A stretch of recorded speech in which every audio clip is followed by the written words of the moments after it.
with brain stuff is the word motricity, motricity. Everything we do as human beings is built on movement. You'll notice that what we call primitive reflexes, newborn children, you didn't teach them to grab things. You didn't teach them to be startled. You didn't teach them to breastfeed. I use that as an example a lot. When I test brain trauma or brain injury, strokes, brain trauma, car accidents, motorcycles, and autism, ADHD, especially with adults in brain trauma, I always look for, believe it or not, what we call the rooting or sucking reflex. We didn't teach our babies how to do this. And it's literally, you stroke the baby's cheek, and I do 2 different locations. For Muslim men, it's especially important to hit up here so we get past the beard, men with beards, and also along the lower jawline to the lip. So what I'll do is I'll stroke to the lip, and I'll do both sides, because sometimes I get a reflex, and this should be gone well before the end of the first year of life. But imagine if I see that as in an adult, male or female, but imagine I see that in an adult after a brain trauma. That means their brain has been injured, their brain has regressed, and the old, what we call primitive reflexes that babies are born with and we should grow out of as other parts of our brain develop. If that reflex is still there, and like I said last week, I've seen it in adults. My most recent was an adult male in his 40s. Stroke, stroke, stroke. And it was really cool because it was actually one side and not the other. And it matched the trauma and blah, blah, blah, blah, blah, blah. But the idea is those are what we look for, we build from. The baby is born hardwired. Babies are blessed with primitive reflexes. So we look for those. I test for 10 in the office. And then we also then we've got balance, we've got vestibular function, then we've got eye movement, we've got all the way up until literally executive function is up here. When we think of it, it's mainly the frontal lobe, dorsolateral, lateral prefrontal cortex, and the frontal polar area. That's the last thing to develop in human beings. And that is the most integrated, most hardwired part of your brain is this frontal area. Women, to a man's disadvantage, generally speaking, women hit theirs or grow theirs a few years before men do. Women are usually early to mid-20s, and men are mid-20s to late 20s. So it's true. But at the same time, that's the way Allah designed us. So we're all equal in the eyes of Allah, right? So I bring that up because today I'm going to be talking about something that's really, really important to executive function, or how you would say is an important part of executive function. And it also ties back into the months, what we did, a month and a half or so of just goal setting. It's very important to understand, and I used to think, even myself, I used to think this was all woo-woo stuff, and it's not. It's very important to visualize what we talked about before, your goals. It's very important to visualize your success. Self-talk is a very important part of that. But today we're going to talk about just visualization. And as the sister mentioned last week when we were interacting at the end, the Quran is very, very, very descriptive, the words and the brothers and sisters that speak Arabic, the descriptions in Arabic are even more picturesque, more beautiful, or more scary. Whatever the point of that verse or that surah is, it's a very picturesque, descriptive book, and so that you can literally visualize. Like for me, the verse that says, protect you and your family, that's always stuck with me. Protect you first and your family from a fire whose fuel is mankind and stones. I've always been able to picture being trapped in a giant hot, so hot, I can't picture hot, but I can see the stones on the ground in this enclosed, just red hot, hot, that even the stones are burning. So that's a verse that hit me the first time I read it and has never left me. And then there's the other verses and descriptions of heaven, descriptions of, as we talk about the forelock all the time, frontal lobe for me. And the brothers, or I think it was a brother that interacted with me on my YouTube channel, messaging. Sometimes I comment on some of the questions or statements. He was saying that based on somebody, a Dr. Christian something or other, it's supposed to be hair. And there was a theoretical argument about it. And this other guy proved that it meant hair. And as I said before, I'm fine with that. But there's another verse in Surah Hud that says, I believe it's Hud, that says Allah has all creatures by their forelock. And as I reminded the brother, obviously I don't have a forelock of hair here. So what must Allah have me by? So the idea is, whether I'm right or wrong based on my English translation and interpretation of it. As I said before, anything I say that is wrong is totally on me. Any good that comes out of this is from Allah. But again, these things are all picture. The verse from Hud that says Allah has all of creation by their forelock, or whatever the Arabic word is there. That this is it.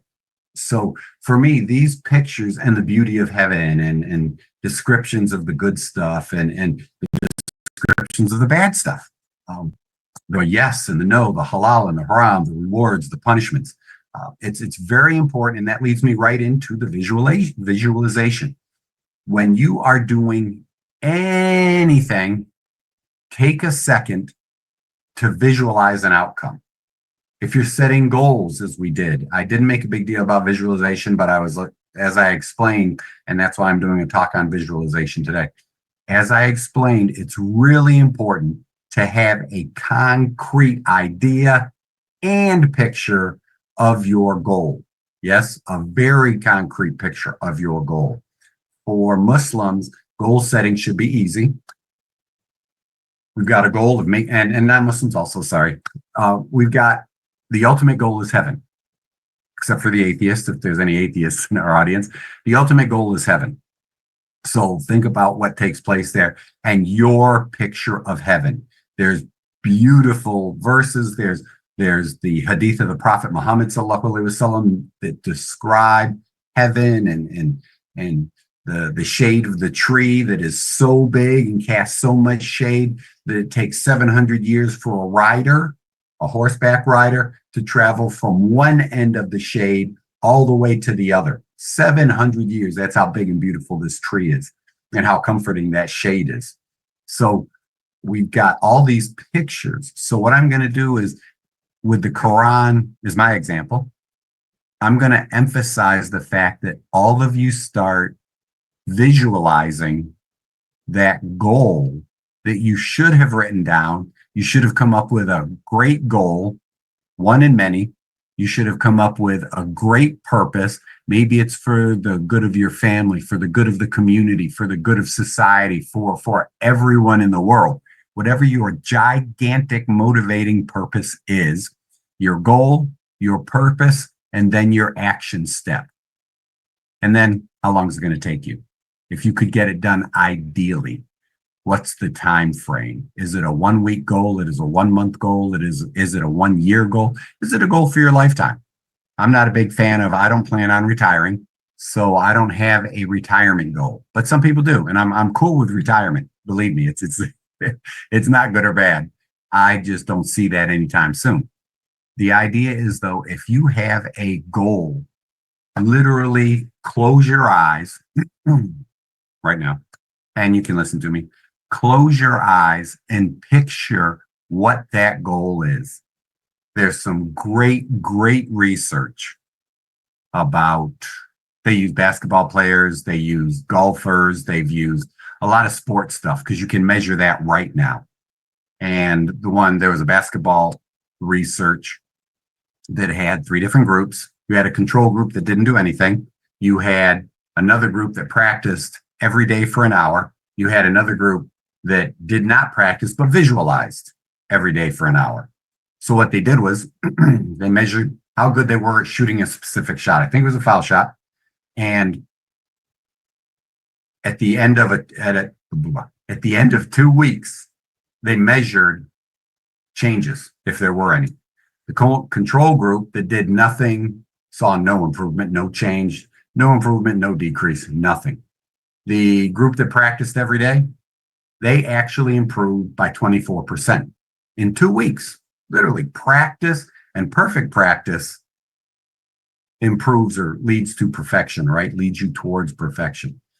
So the group that actually practiced that shot every day improved 24%. Huge, huge level of improvement.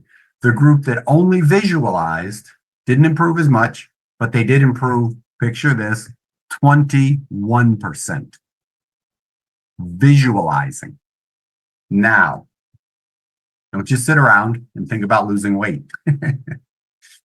But the idea is you should use the visualization process when you're not exercising, when you're struggling to control the appetite or whatever, because that's measurable, right? You want to visualize what you're going to look like, what you're going to feel like, the clothes you're going to wear, the activities you're now going to be able to do because, as my patients, the joints don't hurt as much.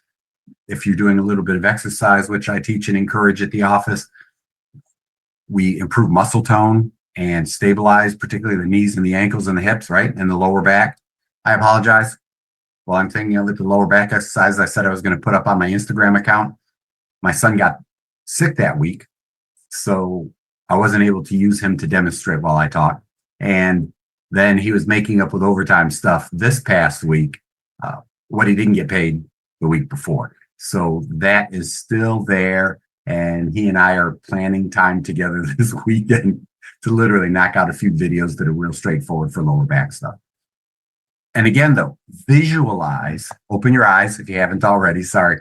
The idea is visualization is so important. And a great example is not just the research stuff, but think about if you go to movies, or even if you watch them in your home, you're sitting there, pretend you watch a scary movie. I don't like scary movies, but if you're watching a scary movie, pretend you went to the theater to watch a scary movie. One of my daughters loves scary movies. She always gets scared, but she likes it.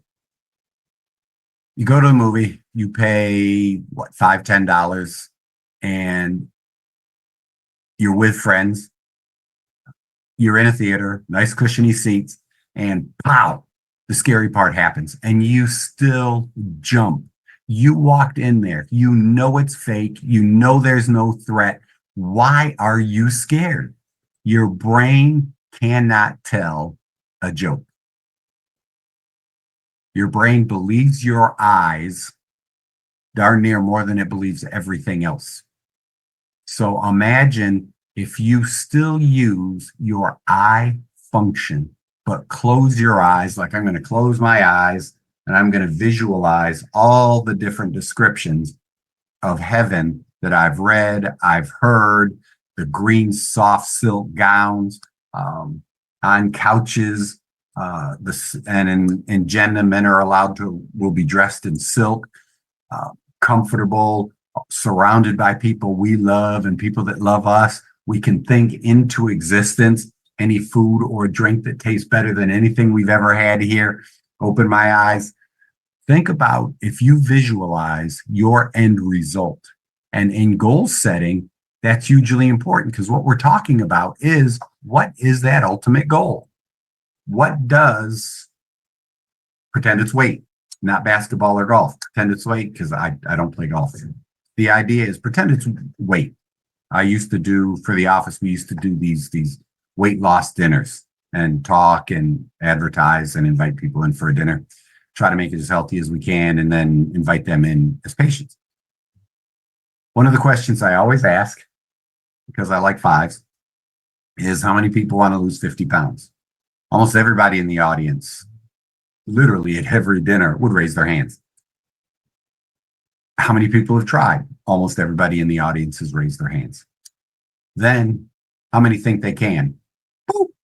Literally, the hands fall. That's why they're there, right? It's because they think they can't anymore. But they're at the dinner, and it's not just the free food. They've got to listen to me talk for about 45 minutes about weight loss.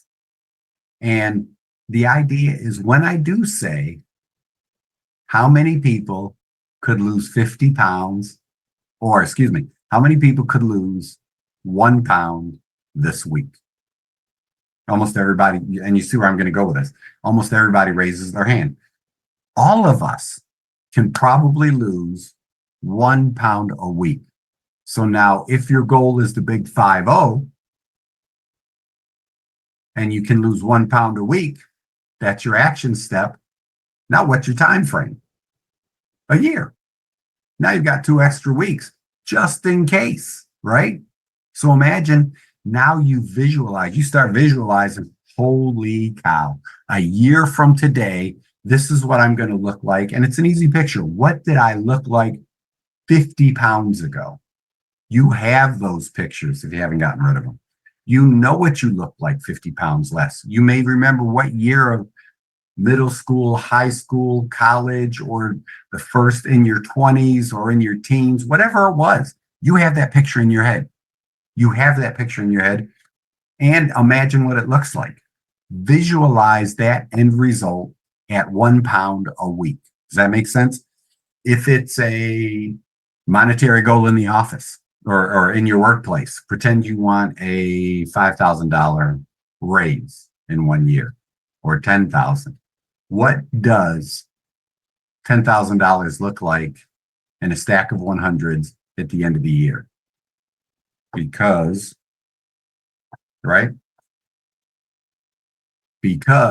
you actually made it last year without that $10,000. So you could literally have that stack of 10,000 in 100s or even in 20s, right? Even in 20s. So you've got that stack of money. What does that stack of money look like? And in the movies, oh my God, what's it smell like? Lots of hands have touched that. I don't recommend it. But the idea is that if you start visualizing what you want to achieve, it will make a world of difference. Because like I said, with the basketball, it improved 24% with practice. It improved 21% with just the visualization. Imagine now you're practicing weight loss, for example. You're eating just a tiny bit less. You're walking a tiny bit more. It's only a pound a week. And you're doing that all the time. Literally, we talk about it all the time. I use it as an example because it's a gigantic, hugely important goal for me this year is finishing up this computer project. And I literally visualize, I have everything, like the sister knows Sabrine, I get everything set up the night before for what I'm going to do tomorrow morning when my alarm clock goes off. I already know my alarm clock is going to go off at 5:30. I'm going to get up. I'm going to pray. I'm going to make sure, and with my son, I'm going to get him up. He's got to leave for work earlier than I do. So he gets up and he does his thing, and then we get ready. Prayers are said. His breakfast is made first, just because while after prayer, I am typing and working on the computer project. Because like I said, my computer guy's waiting. His end is done. I just have to feed him the information to put in. But the idea is tomorrow morning, I know that's what's going to take place. And most of you know tonight. I know right where my phone's going to be. It's going to be charging, and it's going to be set close to the floor next to the bed so that I can hear it. And I will play Surat al-Kahf tonight in Arabic because I love listening to Arabic, Quranic Arabic. And that's what's going to take place when I get ready to go to bed tonight. It's just beautiful. It really ramps me down. Listening to the Quran, we're told that in the grave, the Quran, if you really love the Quran and you put a lot of effort into the Quran will defend you when you're questioned in the grave for Muslims, right?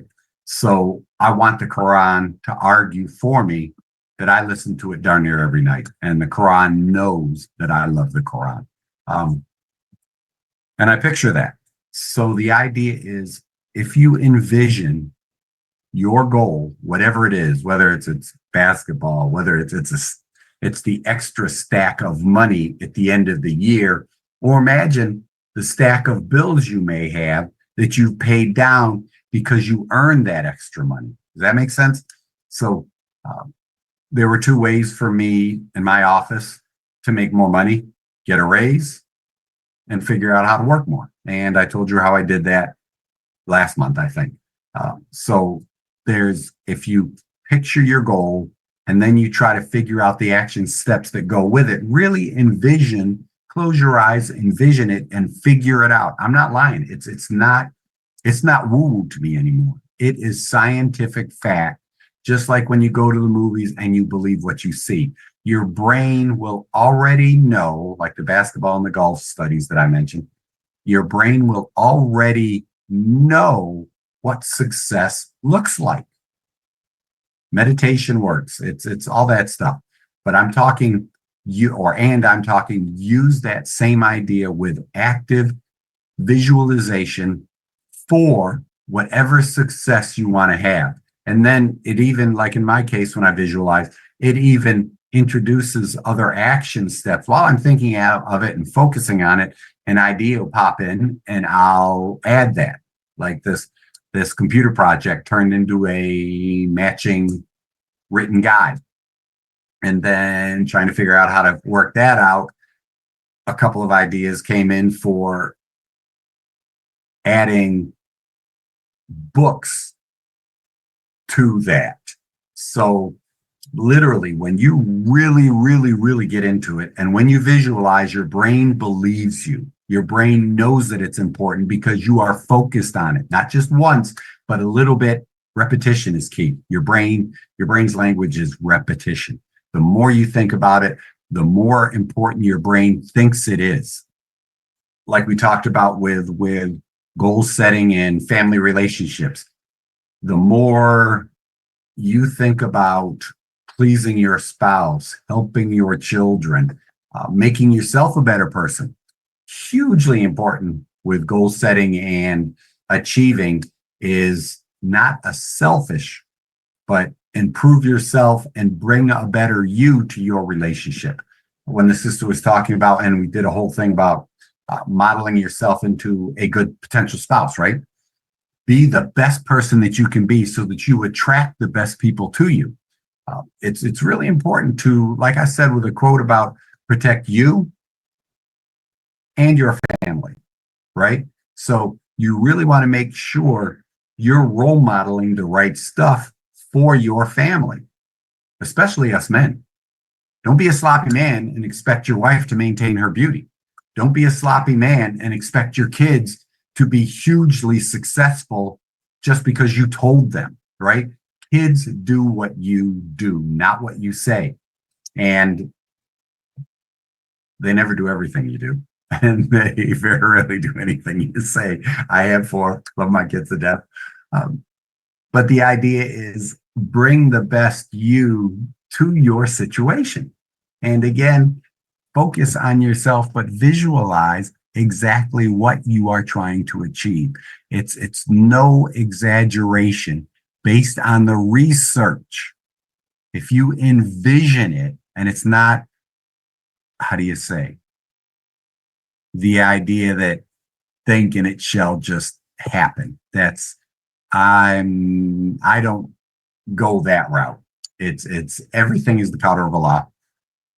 And if you are going to be blessed with something, you will be blessed with something. And if it's going to be withheld, that's probably a blessing also. There was a famous scholar, I wish I could remember the name. He used to thank Allah for not blessing him with all this luxury.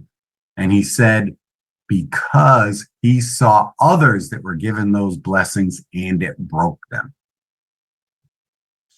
So imagine if everything's saved for Jannah. So I'm telling you, most of us will spend all day and think. You might know people that complain and you're hanging out with the brothers at the masjid, and what are you doing? You're complaining about the kids not behaving. You're complaining about your your wife and she doesn't cook as well as she used to. She doesn't pay attention to you like she used to. Your boss doesn't appreciate you like he did when you first got hired, or you hate your job and did it. Well, if you want to change things and you want to end a conversation, ask someone while they're doing all that, well, what do you want? And that's about what you'll get back. Most people, most of us don't know what they want. And I'm speaking from experience. My kids will tell you, I tell them, don't do like I did growing up, in the sense that I literally just fell into, and now I realize it was caught over a lot, but I just fell into things that worked out. And I never envisioned this, and I didn't envision that, and meeting that person over there and knowing and this opportunity over there. I literally, I just fall into things. And that's no way to live your life. It's at that point, it's kind of stressful because you don't have a plan. You don't know what steps to take. And if something doesn't go your way, you don't know what to change. But if you envision your goal and make it a big one, even if you don't achieve it, the idea is, what do they say? Shoot for the moon. And even if you miss, you're amongst the stars. Really cool quote. The idea is, picture yourself being a millionaire who's able to make Hajj every year, who's able to help build local masajid, who is able to donate to the genocide victims, who's able to donate all over the world, help neighbors, help family, help friends. Imagine what you would do with that kind of money. Picture it. And then start thinking about, what can I do? What am I good at? What do I like to do? How can I generate more income to achieve these goals? Or, I love my job. How can I be better at it? I love my supervisor's job. How can I get that job and work side by side with them? Or they were friends and they told me they're retiring in a few years. What do I need to do to improve my skill set so that I can earn that position and that recommendation? Does that make sense? Personal improvement, without being selfish about it, is a huge, huge, huge effector in your goals. It's like with the things I talk about right now with the brain stuff. I never visualized. That was not, like I said, woo-woo was the word for it. I thought it was nonsense, and it never made any sense to me. But as I studied more and more brain, how the brain works, some of the things I'm typing up right now, the different areas of the brain that affect visualization, holy cow, it's scientific fact. And the Quran even talks about it in some of the verses. I can't remember them off the top of my head. But yes, it's there. Oh, real cool verse. Just read it the other day about being included in a group of people that are talking poorly or are bad talking. You should ask them to stop or at least leave, right? And if you don't leave and you stay and participate, even if you just stay and you don't change it, if you stay, you will be included amongst them. Well, there's real cool research about that. Brain research. This was 1500 years ago. The verse is revealed.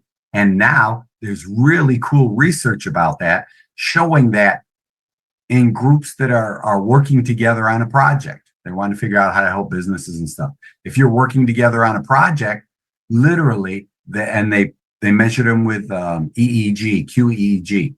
And they saw that when the group got into it and they got into a group flow and they were sharing ideas and feeding off of each other and it was working, their brain waves started to sync up. So then the Quran tells us you don't want to be in a group of bad talkers because you will be counted amongst them. When that punishment comes, that brainwave stuff, real cool research also. If you work next to within 20 feet of a great employee, you will improve 15%, I believe it was. If you work within the same distance of a horrible employee, your production increases, I think it was 15%, increases 15% with a good employee. It decreases over 20 when you're near a bad employee. The Quran told us this. So that brain, that what goes in And that's the only thing you can control is literally your thoughts. If a negative thought starts coming in, push it out and think something good about yourself. Um, Even if you have to go all the way back to the first time you ever got an A and your parents are proud of you in school, that's how smart you are. Does that make sense? You're only as smart as you think you are. My mother keeps telling, kind of embarrassing thing about visualization and the way you picture yourself. I always thought of myself as a terrible student, as a lazy student. I didn't like this. I didn't like that. I didn't work hard in high school. It was easy to pass classes. It was just not a big deal. Okay, up in upstate New York, and I was in the Regents program. If any of you are old enough to know about that stuff, and the standardized stuff, just a little more than just the. However, I don't even know how they differentiated it. It's not like I chose it. That's where I ended up. And I graduated high school with B's and C's, not doing anything, literally not any effort at all. I had to work a little harder in college, but I didn't for my undergraduate stuff. But man, when I got to chiropractic school and I went in thinking this stuff is going to be hard, I'm going to have to, my whole practice, my whole training, my whole studying, just because I told myself going in, this is going to be harder than anything I have ever done in my life, is going to chiropractic school and learning healthcare stuff and chiropractors, it's brain and nervous system for us, really a lot of nervous system. And then the functional neurology expanded my brain education. The idea is that I went in thinking I was going to have to do this. I literally envisioned the outcome. I'm going to school to graduate in my 30s. I envisioned the outcome of graduation. I then had to figure out how I was going to accomplish that. And I mapped it out. First time I ever really set a goal and put action steps and time into it. And I sat down and I said, I got 24 hours. I did this process. I've got 24 hours in a day, visualizing the graduation, not realizing that's what I was doing. But I'm thinking about graduation all the time, from the start to the finish. It was graduating. I could see myself crossing the stage, getting my diploma, wherever we had the graduation ceremony at. I knew I was getting my diploma. So I mapped out my day. We all have 24 hours. 6 to 8 of those hours in my early 30s, 6 to 8 were locked in on sleeping or taking a nap to make up for studying late and not sleeping, whatever the case. So 6 to 8 hours is gone. I'm left with 16. 8 hours are gone. I'm left with 16 hours. I know I'm going to spend an hour or 2 hours eating and prepping meals because we didn't have on-campus housing. So now I'm down to 14 hours. Then I know I'm going to be in class anywhere from 3 to 5 hours every day. So now I'm down to 9 hours. I like exercising. So now I lose another 2 hours, 3 to 5 days a week, depending on my class schedule. So I'm down to 9 hours. Now I'm down to 7 hours. And we lived off campus. I lived off campus. So 30 minutes of prep time, drive to campus, maybe pack a snack so I didn't have to drive home and drive back in between classes, depending on how big a break I had between classes. And I tried to stay at campus. And I literally stayed at campus, went to the library in between classes, either studied the material that was just taught or study what I had learned or been taught yesterday, the day before, my harder classes, whatever I had to put more time into. And that's how I blocked out my 24 hours. And then if I felt like all my studying was accomplished, then I didn't have to do as much. If everything was done, then I could handle surprises. I could handle relaxation and clowning around with friends. It was in Georgia, beautiful state that I had never been in before. And it was literally because I envisioned, and now that I look back on it, literally, I did everything Dr. Malolo taught us about goal setting. I envisioned the goal. I mapped it out. I had action steps planned every day. And the first thing I did when I got my class schedule every semester, we were on quads. So it was every 10 weeks, I had a new schedule. Every time I'd literally say, okay, this is what I'm going to do Monday. This is what I'm going to do Tuesday. This is where my workout is. This is how much sleep I should probably be able to get every night. This is da da da da da. And then the teachers would give us our test schedules. And even for our national boards, when I graduated, we only had two, part one and part two. And, right, national boards, I think there are only two. Anyway, there was a study organization, and the majority of students always went to those. Every time they came in, just before the national boards came, they'd come to campus and they'd cram and teach you all these shortcuts and da, da, da, da, da. And I didn't go to those myself. And actually my roommate, I was blessed with a really motivated roommate, and he and I would study literally all year long. And then I had a couple of friends, part of my study group, that I was with from beginning to end. And we literally put in the time all the time. I had those people around me, alhamdulillah, that really fit, and their goals matched my goals. It wasn't about going out in the big city. It wasn't about having fun while we were there. It was honestly about graduating. That was the vision. And that's like I said, that was the first time I can tell you, that was about the first time I really envisioned visualization. I didn't do it playing football in high school and college. I didn't do it running track in high school. I never did it before. I just did what the coaches said, and I practiced a lot, and that was it.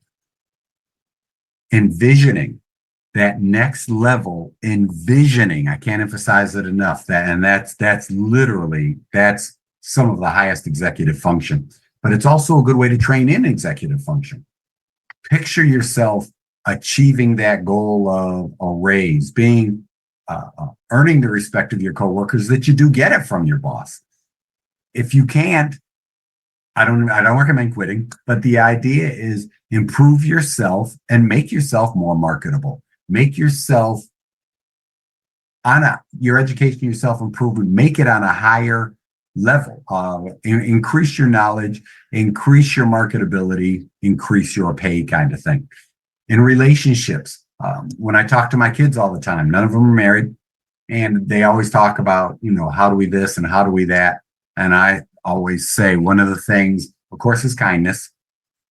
A lot of the English translations, it emphasizes kindness, it emphasizes piety. You really, those are two huge keys. So kindness, I always say what you need to do is find someone, one of the things I always talk about, find someone that is going to compete with you to treat you better than you treat them. They are there.